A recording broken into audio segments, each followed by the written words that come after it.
Prince Harry's plight compared to that of Princess Margaret by her formal confidante. Lady Anne seemed to make a thinly veiled comparison between Prince Harry and Princess Margaret, after noting they were both born spare to future monarchs. The former royal lady-in-waiting, who entered the royal circle when she was just a child, admitted she doesn't know how the Duke and Duchess of Sussex will be welcomed if they decide to attend the Coronation of King Charles in May.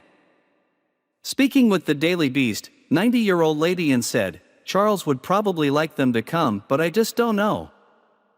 I don't particularly like talking about Harry and Meghan, but the interesting thing is that of course I knew and was with another spare, Princess Margaret."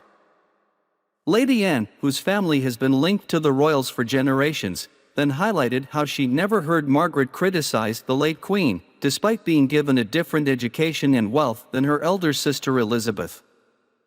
With words that could be seen as drawing comparisons between Harry and Margaret, the former lady-in-waiting said, she was so loyal to her sister. The only thing she did say was that she wished she'd been better educated.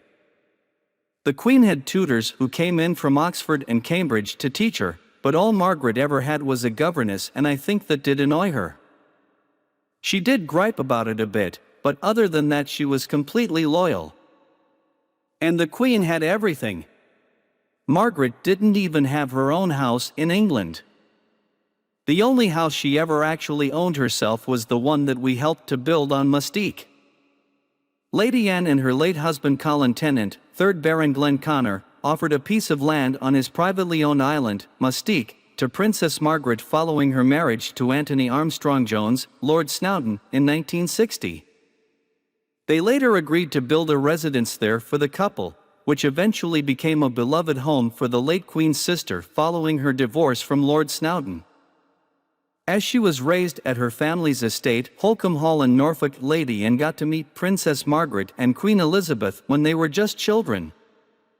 From being playmates with the royals on the Sandringham estate, Lady Anne grew up to become one of the maids of honor at Elizabeth II's coronation in June 1953.